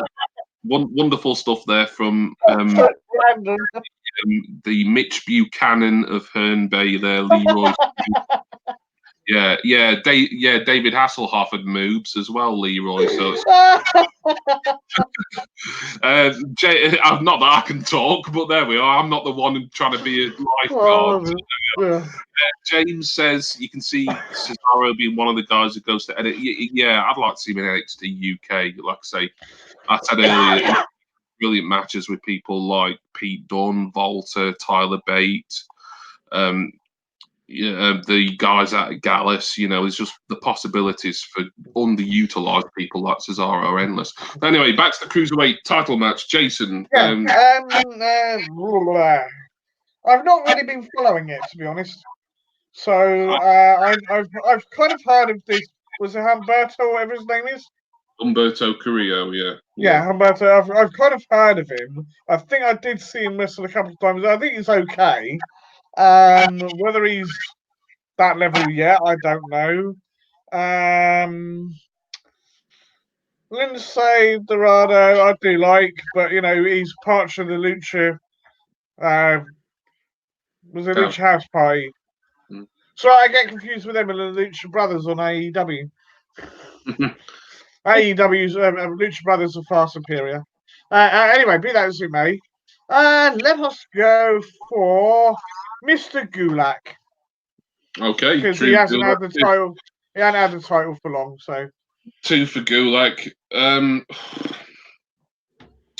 I've watched a bit more 205 live than what I was doing, but I've not been keeping up with it every week. There's just not enough time really, and which is a bit of a worrying thing to say when there's like NXT's been extended by an hour, and then we've got EW coming up, so it's like we need to make the time really if we want to see some good wrestling. But yeah, I mean, 205 Live is going to be canned at some point soon anyway. But if they merge it with NXT, I think that could end up being a good thing overall. Yes. As for the sort of details behind this match, from what I understand from the little bits that I have seen, Dorado and Carrillo are both baby faces, but there's some distrust there. I think it's like Dorado doesn't trust Carrillo, so one could end up turning on the other because, and that could be advantage really. I don't know. I don't know. Triple H seems quite high up on Carrillo, so he might want him, especially going to NXT. I could certainly see Carrillo winning this. I just don't know if they're going to pull the trigger tomorrow. I feel like I should be brave and go against the grain here, but I think I'm going to chicken out a little bit and go with you two and say Gulak to retain. Partly because, like you say, Gulak, he's not been champion what's been a couple of months or so maybe, he's a good champion. He's a good heel champion, and he has had a limited amount of presence on NXT before as well, Gulak. So I think they'll extend this, and there's more to be told with this Carrillo, Lindsay Dorado, Lucha House Party thing. So yeah, I'm going to go with Drew Gulak to retain, but I will not be surprised at all if Carrillo. I don't think Dorado. He could do. I don't think Dorado's going to win. But I could see Carrillo winning, but I'm not picking him. So I'm not people. That's not how wrestling works, I'm afraid. It's a bit down the bottom, mate. Sorry? On the comments, as I say, James has just put a comment about... I was just about to mention James's comment. Yeah, keep on Gulak till it's on NXT. Carrillo is third generation, Hector Garza's nephew. Yeah, and there's the other guy is Angel. Angelo, or whatever his name is. Angel.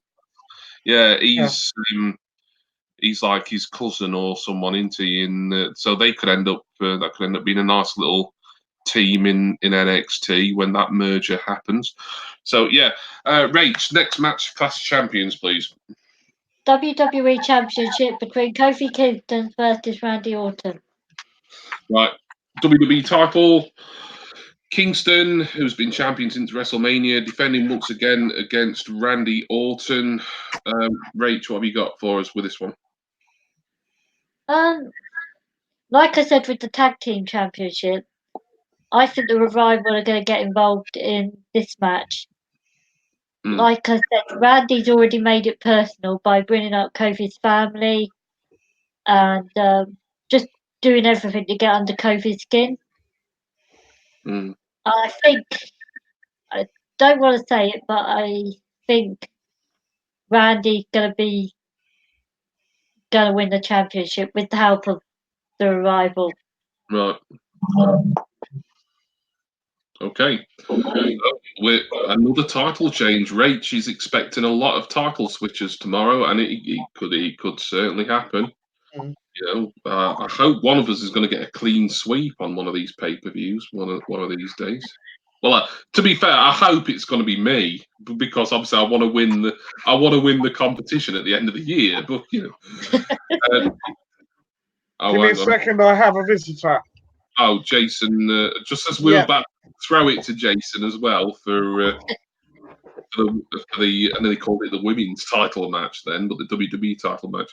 I'll make my prediction then while we're waiting for Jace. This match. Oh, is Jason coming back? Yeah, it's right. Mumsy's saying goodnight. She's off to Kip. Okay, right. Did she bring you a nice bottle of cocoa and a water bottle? No, she brought me in a pint glass of summer fruit squash. Right. Okay. Yeah. Plenty of sugar before bed. That's the Jason we know. Hey. But and you're still on the Pepsi as well. Okay. Cool. Have you got a bucket down there off camera or all this liquid? Trickling out. Yeah. Keep it clean. Jason, Kingston versus Orson. What have you got? Okay. Let's have a think. How old is Randy? About 40, early 40s, is he? Yeah. I'd say early 40s. Yeah. I'm wondering how long he's got left. There's two sides to this. Okay. One, are they going to give Randy a last run? Because this could be his last run if he gets it. Having said that, other wrestlers gone on far longer than their 40s and still had a good career. And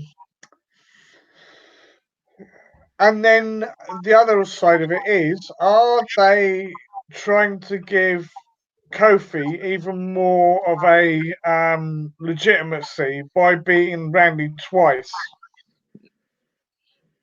And not all the titles can change hands either. Well, they could, but I doubt it. I don't think all of them will, but no. I mean, we all said Gulak was going to retain, so you know, if we're right, one title definitely isn't changing hands. But we're going to be anyway. So I'm going to go with Kofi for the win. I think. Right, Kofi for the win. I think so. I mean, I was really pleased for Kofi Kingston winning the title at WrestleMania. I'm disappointed in myself in a way because every time we've done one of these live shows, I've always said, "Oh, I think Kofi's going to be champion till SummerSlam," and he's proved me wrong. But it's like all I feel I've been doing is like speculating on when Kofi's going to be dropping the title because he always felt like he was a transitional champion. But is he a transitional champion? He's been champion since early April. It's now September. If he retains, then if he retains tomorrow, then it's likely he's going to be champion till at least October. So it could be a case where he might be champion till Survivor Series even, and that would make him quite that would be quite a lengthy reign. Whether it's been the most memorable one, I mean, it's been better than a Jinder Mahal reign, certainly. Well, it could exactly be worse, could it? Let's be honest. No, and it's been better than sort of these kind of. Sometimes you have these shitty little reigns in like the Attitude Era where like, Mankind, much as I like him, he'd like win the title for a day or something like that, and it was a bit of a hot potato back then, and I'm glad those days are kind of gone. Yeah. I mean, to be fair, I'm kind of glad Vicky's not here for this because I know she's a fan of Orton's, but he just balls the arse off me now. He really does. It was like, I mean, you can tell he's like his heart's not in it a lot of the time. Especially if he's not given a very prestigious program to work with. I mean, this feud's been a little more interesting because they've harked back to the real life animosity that there was between them. Like, even though that was like about a decade ago, but it's good that they've kind of played off that. Just before I make my prediction, I'll just have a look at what James is saying. He has sneaky suspicion Big E's going to turn on Kofi. Yeah, we've been saying that for a while. That like, when's the New Day going to split up? But they haven't pulled the trigger on it yet, have they? Once SmackDown goes to Fox, you think Lesnar will get the title? Yeah, I can see that. Apparently, Orton is 39. Oh, 30. Oh, so not a little bit younger than expected. Mine too. Yeah. Bloody hell, I'm sat here like saying Randy Orton's boring. Bloody hell, he's my age, and look at what he's achieved compared to me. Yeah. Anyway, I'm not jealous, honest. But Randy Orton, he did start young, actually, James. You're right.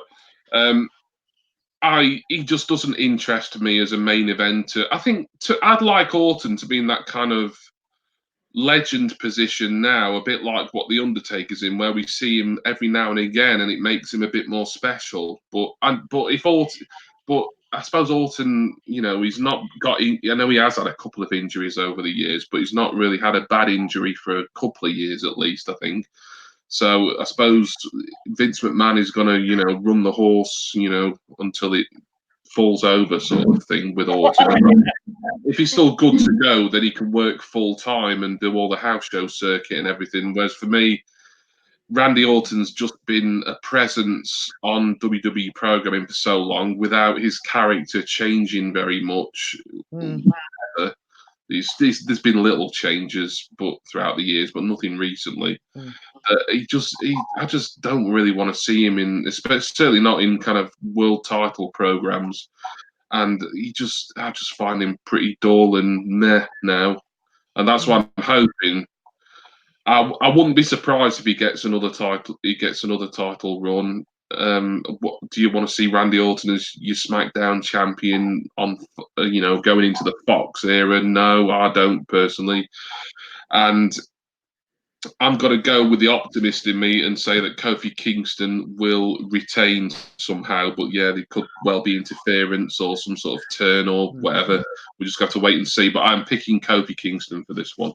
Mr. Jambi one says if films don't get in the way and Orton as the callbacks for big matches. Yeah. If you just save him for like sort of really big like dream matches, like I don't know, maybe sort of Randy Orton versus Ricochet or something. If he took Orton off TV till I don't know near WrestleMania and then brought him back versus someone like Ricochet or a younger guy they're trying to push, then that'd be quite an exciting thing. I think. I think one thing they could do with him, to a certain degree, is every time they. Yeah, there was a whole thing with Ziggler getting mad about all these oldies coming back, right? They sort of kind of take that thing with Orton and put him back as the legend killer.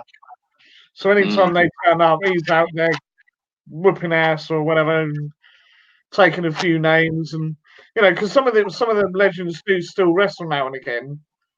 So yeah. James specialty match. Yeah. James says there's a rumor Fox wanted more sports based. Orton's more that than the silliness of you. Yeah, that's a fair point. Yeah. and that certainly plays into this whole thing that we've been discussing it for quite a few months now, that Lesnar will be on his way to SmackDown, and there's going to be that draft soon, so that that'll be quite an interesting couple of days, I suppose. Okay, so I picked Kofi Kingston to retain for that one. Rach, what's the next match, please? Well, the next match I got written down is the WWE Universal Championship match between Seth Rollins and his tag team partner, Braun Strowman. Yeah, of course, yeah. So, this won't be the last time that we'll be mentioning Rollins and Strowman, but yes, I have to assume that I don't think the tag match, which we'll get to obviously when it comes, but I don't think that's going to be a pre-show thing. I think because they're challenging in a world title match, we're going to see the tag match on the actual pay-per-view. Probably that. In fact, I'll pick that as the first match to appear on the pay-per-view part of the show, that Raw tag team title match. But so Universal title challenger Braun Strowman, champion Seth Rollins. Rach, who's your pick? Well, how long did Seth hold the belt? Well, he not too long, because he lost it at, was it Extreme Rules to Lesnar, and then that's like the shortest reign Lesnar's had, I think, for probably ever. He won it back at SummerSlam, didn't he? So it kind of feels like, oh yeah, Rollins has been there since WrestleMania, but there was that sort of period between, July, August time where Lesnar cashed in his Money in the Bank, didn't he? So, but yeah, Rollins has been kind of like the face of the Universal title all of this year, pretty much, hasn't he? See, my head's telling me one thing, my heart's telling me another. I still don't think it's Braun's time.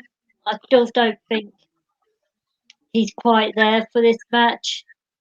Even though they're tag team partners. I just can't see Seth losing the title. I can see him holding this title until Survivor Series. I can't see him losing the title. So Seth Rollins is your pick then, Rach? Yeah. Okay. Jason, not suitable for Mum. What about the Universal Championship of the Universe? Oh, right. Well, I'm just trying to think where Rowan is right now. Thing is, they keep elevating him up, and they never quite. To use one of your earlier expressions, pull the trigger.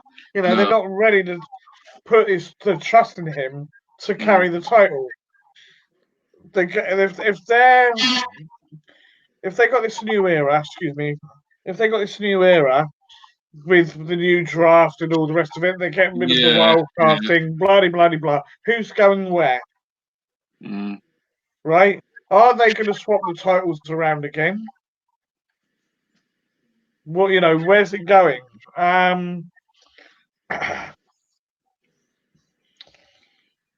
Logic would dictate it's Seth that's going to win. Simply again because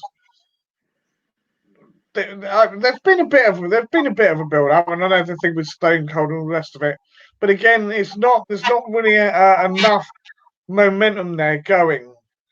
Plus, there's business for the tag titles. Where are they going with that? So, which obviously we'll get to. Just out of interest, remind me who they're facing, please. What, the tag titles? Yeah. Robert Roode and Dolph. Yeah, which is about as thrown together a tag team as you can imagine. It's like, I don't think they've even been in the same room as one another, and then suddenly, we're a tag team. Sorry, we're going too far. The only reason I asked is because I'm trying to use a little bit of logic here.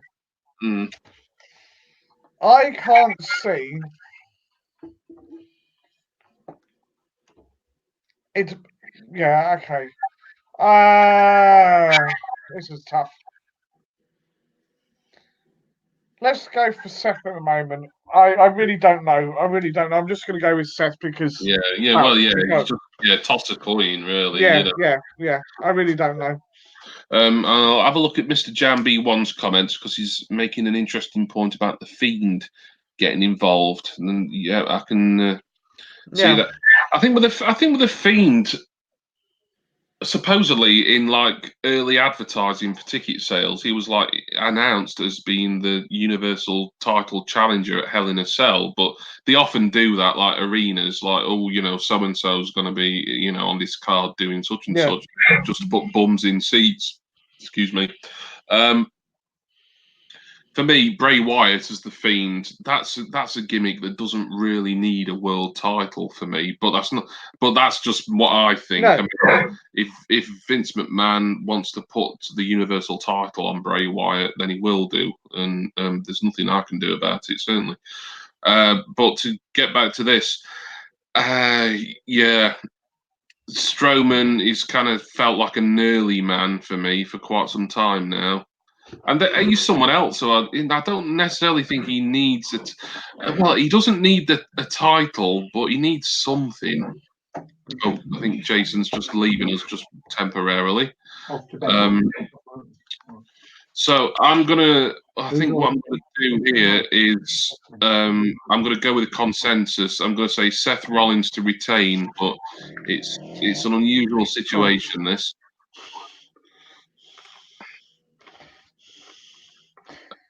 Sorry, folks. I got my dad's here. I can see like I can see a shadow. Like it just. I thought you were playing like the old. At first, I thought you were playing the old dinosaur. Oh, hang on a minute. Bell. Hang on. Sorry, folks. We got a guest star appearing. Oh,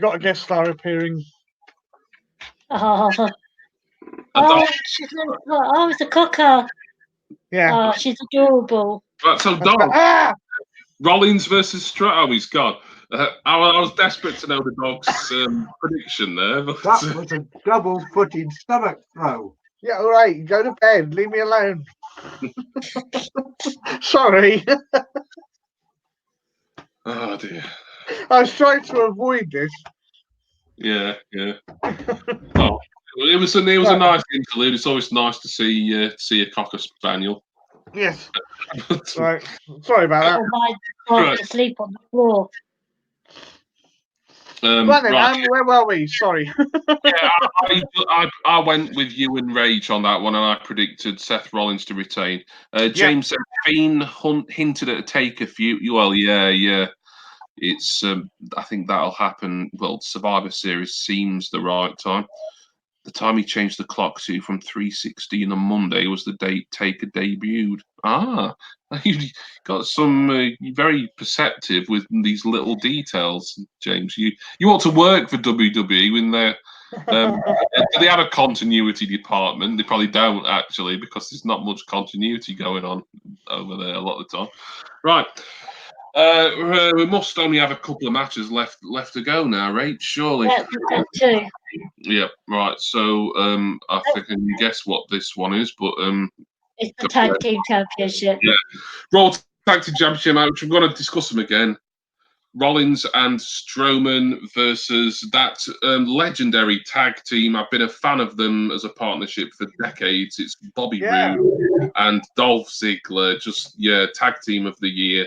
I'm taking the piss a bit, but I like Bobby Roode, and I kind of liked Dolph Ziggler a few years ago. But you know, if ever there was a thrown together makeshift tag team, this is it, surely.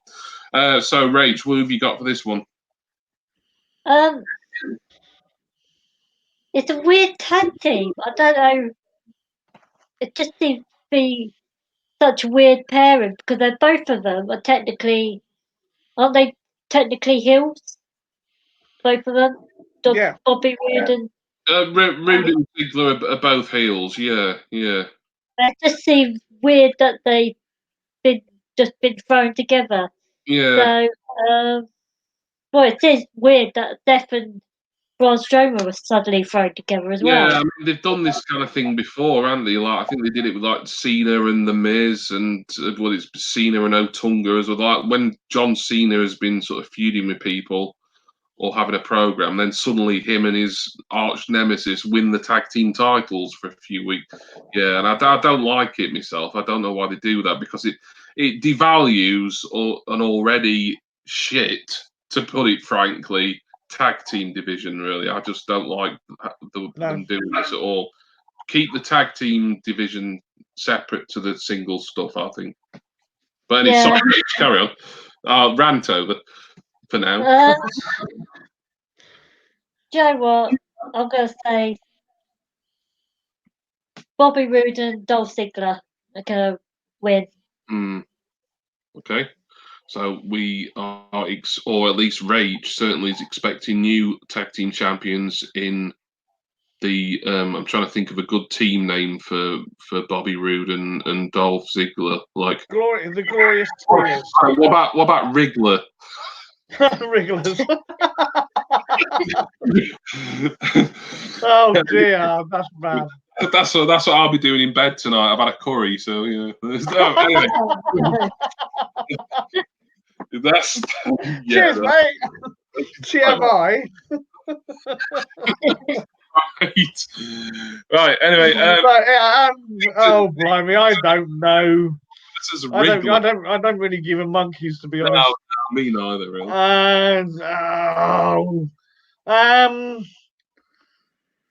The only thing I will say about this is there does seem to be something funny going on with the OC and Roode and Ziggler. Right. So whether that's going to come to anything, I don't know. Whether it's going to have any bearing on this match, I don't know. Do we know for sure which order the matches are in out of those two matches? I know we've read them out in order. Well, we don't know for certain, but like judging by sort of this year, certainly, like the Universal title has tended to be like the main event in most events. It's higher than the WWE title, so you'd imagine it'd come after the Raw tag team title. But who knows? It would be interesting, I suppose, if they did it the other way. If they flipped it, if they had the Universal title match opening the show, and then that had, depending on what happened, it'd create a bit of intrigue for the tag team title match later on. But I can't see that happening myself. But it'd be interesting if it did. So I'm just making me wonder where they're going with it. You see, this whole thing. Yeah.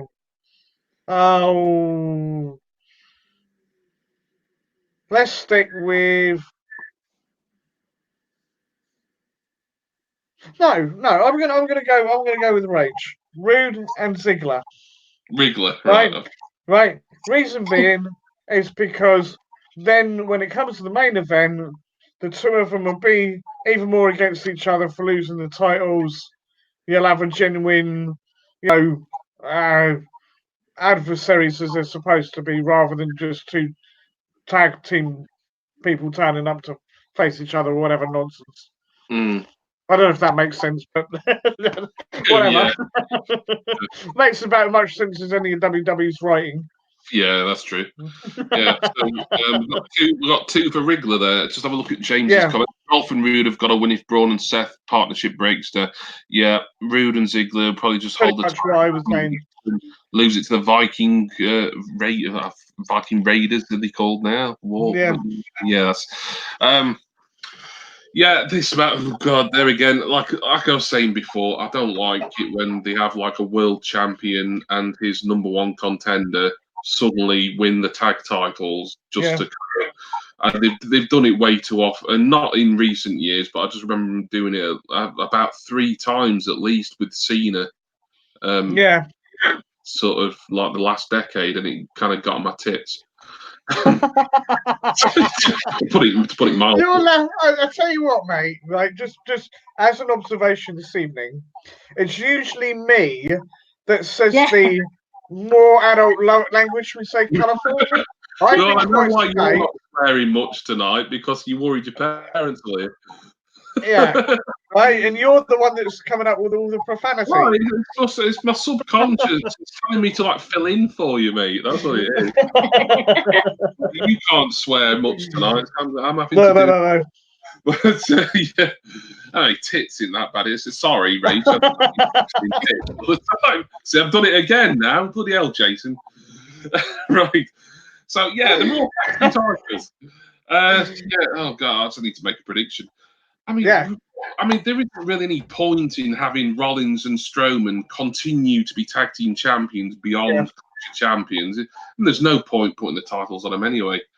And if it feels like a full-time team, like the Viking Experience Raiders or the OC or someone, just like an actual team who were facing Rollins and Braun, it'd make more sense. I mean, I'd be delighted if Rude and Ziggler won and then they were given a great push by Heyman, and the tag team scene on Raw was great. And it was all thanks to Rude and Dolph. But whether that happens or not, I mean, I'm not going to hold my breath. But I think it has to be Riggler to win the titles, really. Just, hang on, I've got issues. Right, I thought my mum plugged this thing in. Hang on, I'll be right back. I've got battery issues. Hang on. Oh, right, okay. Yep. So Jason is going to sort out his laptop or tablet. But yeah, so Rage. I'm picking Riggler to win. I think we've all gone for the challengers, Bobby Roode and Bob Ziggler there. So I think we'll obviously we'll let Jason know where we are when he comes back. I'm sure it won't be too long. But we've just got one more match to go now, haven't we, Rach? Yeah, one more match. Which is the SmackDown Women's Championship. Yeah, SmackDown Women's Championship, which is of course Bayley versus Charlotte. I've got some things to say about this, but Rach, it's your turn first. Now, when I saw this match come out, I thought, does Charlotte really need to win another championship match? I mean, she's won it so many different times. Do they really need to put the belt back on her?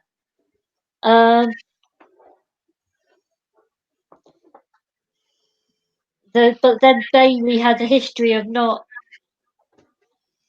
going up in the title matches and then not retaining.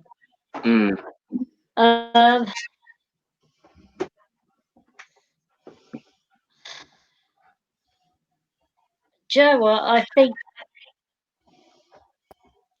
Bayley's going to retain, but I think she's going to have the help of Sasha. Yeah. So you're picking Bayley, right? I'll do my prediction and a bit of chat about this while we wait for Jason. I will have a look at James's comments. Between the 5 WWE branded shows, there are 18 titles. It is a lot, isn't it? I mean, there's a lot more brands, and therefore there's a lot more wrestling to watch. So it's, in a way, it's understandable, but it's still a lot of titles. So I do understand what you're saying there, James. Yeah, bring back the 80s when it was just the World IC tag and women's. Yeah, and you didn't see that. I mean, there was some women's title defenses on pay-per-view in the 80s, but it wasn't sort of an awful lot. In fact, there was a women's tag team championship back then, weren't there? The Jumping Bomb Angels, I remember them. Anyway, yeah, that's nothing to do with what we're talking about here, but it's nice to cast your mind back. Bayley versus Charlotte. Now, Bayley turned heel. We think it seems that way. I expected it. I thought this had been coming for a few months. They pulled the trigger on it. That's great. However, a challenger instantly, Charlotte, who must now be a baby face just because. Sorry about that. That's all right. Just because Bayley turned heel and Charlotte is like the only really top level challenger, it's just, to me, it just speaks once again to this lack of depth that the women's division has. There's just not. you know, there's just so few like credible challengers. I mean, thank God Sasha Banks is back in a way that there's actually someone who isn't bloody Lacey Evans or someone like actually, you know, she kind of nosed it up. I think really she hasn't performed like she should have done. I think she probably got called up from NXT too early. And you know, that was someone who I thought they were actually going to put the belt on for a while. I thought she was going to defeat Becky a few months back, and fortunately that didn't happen. But yeah, this just the fact that Charlotte must now be a babyface, even though everyone's been booing her for so long, and everyone's kind of sick of seeing her in the women's title scene, either as champion or challenger. But who is Bayley's first challenger? Well, since turning heel. Oh, look, Charlotte Flair. And I like Charlotte Flair. I think she's a phenomenal wrestler. But, you know, it's like she's kind of like the female John Cena, really, of her era. Just getting rammed down everyone's throats too much. You know, she needs to kind of step back, really. You know, maybe give her a break for a bit. Put her, you know, take her off TV for a couple of months or so and just, you know. I mean, why don't they just push Amber? I mean, she would be a great challenger. Yeah, but they haven't done anything with her. Yeah. There is women there, but I still think there's not quite enough, especially with WWE not pushing enough of them correctly. I still think they should probably merge the Raw and SmackDown women's titles. If anything, it's just one less championship then, wouldn't it? And it's just, you know, they defend it on like Raw and SmackDown. Keep the NXT Women's Championship because NXT should still be a standalone brand, really, more or less, with the odd exception. But so I will make my prediction now and then go to Jason, just simply because Jace, thought I'd just waffle for a bit while we're waiting. Yeah, sorry about that, man.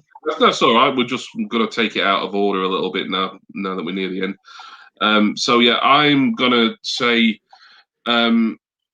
Because I think Sasha may be involved. I'm even wondering if like they're going to do some sort of you know chaps with all the straps type thing, and they're going to have Bayley as the SmackDown champion, Sasha as the Raw champion, and then maybe the Boss and Hook connection may reunite and take the women's tag team titles at some point. That's the thing I'm maybe thinking could happen. I'm not saying it will, but yeah, I'm going to pick for this one Bayley to retain. So there we are. Jason, Bayley versus Charlotte. What do you reckon? Yeah. Okay. Well, pretty much what we were saying before with the two of them being the top women, if you will, on their respective brands. It would make sense for Bayley to retain. Again, as you said with Charlotte, you know, she needs to break from being champ. Yeah, or just being in that general scene. She's otherwise she's going to fizzle out far too early. You know, how many times she held it now? That's at least 7, I think. Yeah, right. Like 7-time champion over the space of 3-4 years. It's like it's ridiculous. Yeah, they need to give us something else to do. I'm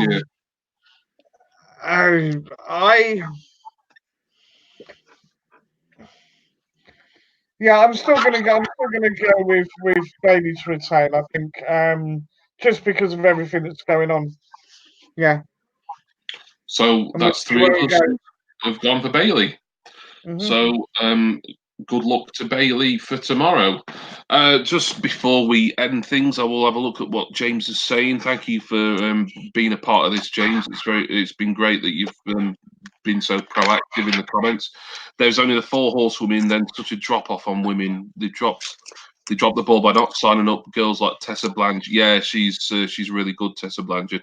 Awesome Kong, Mercedes Martinez, and Rosemary. Yeah, I mean, there is. Yeah, I mean, that one good thing about that Casino Battle Royale, even though the match itself was kind of shit all out, it did show you that there's actually some fairly good depth in AEW's women's division, but then they're not splitting that over 2 brands like WWE are.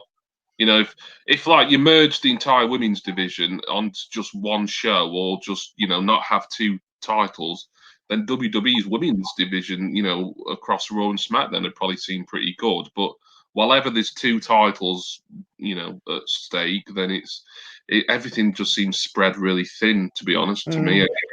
Yeah, and Asuka and Kairi Sane, yeah, I mean, that is just criminal, really, how they've been, 2 absolutely marvelous wrestlers.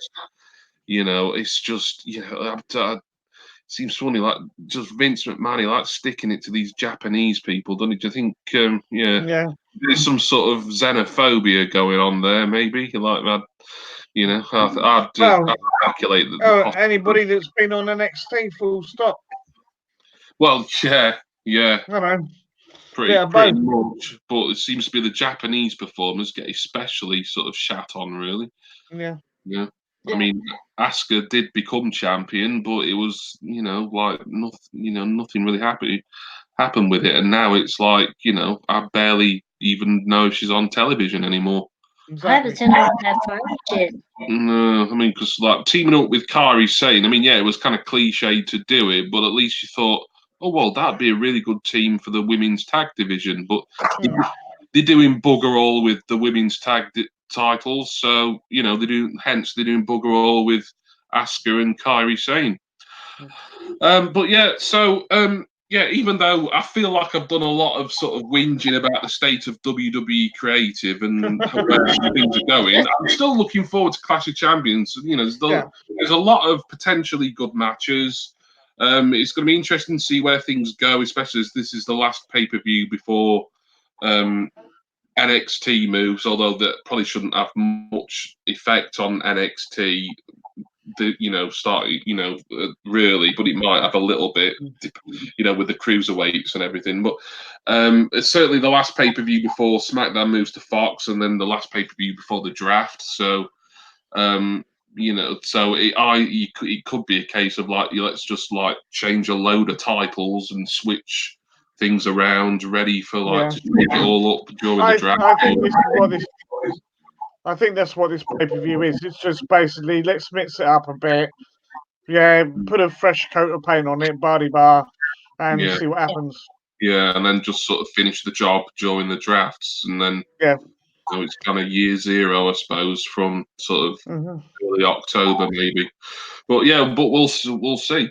I want to thank everyone who's come into the chat, and anyone who may be watching this or parts of this on replay. Of course, want to thank my always interesting and talkative co-panelists, Not Suitable for Mum and Rach Kappa. Thanks, guys. Always a pleasure. I'm glad to be doing this again. It's good to be back. Yeah, it is. Yeah. It is. And it's a shame Vicky can't come, but couldn't come today. Fingers crossed next time. Yeah. She'll be here along with us 3 for Hell in a Cell, and Vicky will be making her predictions to us at some point before tomorrow night. So we'll see how that all affects the scores before Hell in a Cell next month. So I'll be interested for a full board update by then, Jace, if you're able to. Yeah. I'm sure we should be back to normal by then. So yeah, I've written our predictions down. So yeah. Thank you, Reg. Particular thanks to you for not only writing the matches down to preview, but also writing our predictions down tonight as well. Jason will resume his role doing that for next time, presumably. But so thanks, guys. Thank you, everyone who has watched at any point this evening.